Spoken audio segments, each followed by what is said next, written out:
Israel Iran के बीच 12 जून को जो लड़ाई शुरू हुई थी, 22 जून आते आते वो भीषण और भयंकर हो चुकी है, क्योंकि इस लड़ाई में अब सीधे तौर पर जिस अमेरिका ने 2 हफ्ते का वक्त ये सोचने के लिए मांगा था कि मैं लड़ाई में कूदूंगा या नहीं कूदूंगा, उसने 2 दिन में ही अपना फैसला कर लिया और अपने बंकर बस्टर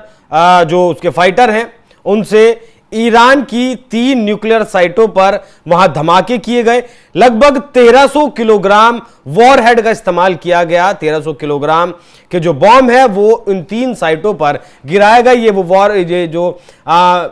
B-2 बॉम्बर है जिसका इस्तेमाल अमेरिका ने किया है, और वो साइट है, सबसे बड़ी जो साइट थी फोर्डो, उस पर हमला किया गया। लेकिन एक तरफ इस जंग में अमेरिका सीधे तौर पर कूदा, वहीं दूसरी तरफ प्रधानमंत्री नरेंद्र मोदी ने ईरान के राष्ट्रपति से फोन पर बात की, मसूद पेजेस्कियन से उन्होंने बात की, और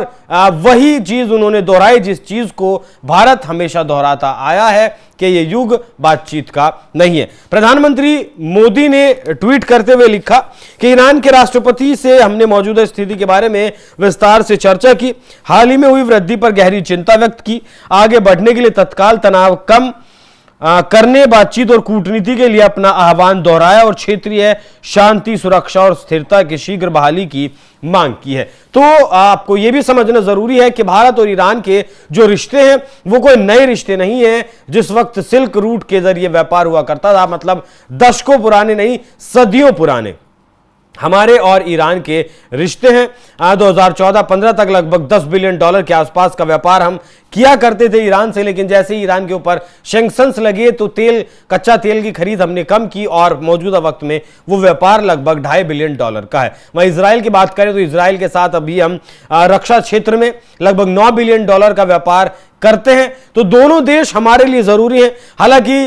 कल प्रधानमंत्री नरेंद्र मोदी को सोनिया गांधी की तरफ से एक चिट्ठी भी लिखी गई थी जिसमें इजराइल और गाजा का जिक्र किया गया था। मतलब शुरुआत इजराइल और ईरान से जरूर की गई थी, लेकिन उसमें चिंताएं ज्यादा जो व्यक्त होती हुई दिखाई दी वो गाजा की चिंताएं व्यक्त होती दिखाई दी, क्योंकि 50,000 से ज्यादा लोग गाजा में इजराइल के सैनिकों द्वारा, इजराइल के बमों, मिसाइलों, ड्रोन्स के द्वारा मारे गए हैं। तो फिलहाल ये जो लड़ाई है ईरान और इजराइल के बीच की जो लड़ाई है वो अब मतलब कहें कि दुनियावी लड़ाई होती जा रही है, क्योंकि चीन और रशिया भी खुले तौर पर ईरान के साथ आ गए हैं। और अगर अभी मतलब कहा गया है कि हम ईरान के साथ हैं, लेकिन अगर ये देश खुले तौर पर साथ आ जाते हैं तब अमेरिका और इजराइल के लिए ये चिंता का विषय होगा। बाकी 45 मिनट भारत के प्रधानमंत्री और ईरान के राष्ट्रपति मसूद पेजेस्कियन की बातचीत हुई है। ये जो सार था प्रधानमंत्री मोदी ने ट्वीट कर बताया है, लेकिन क्या कुछ और भी यहां बात हुई है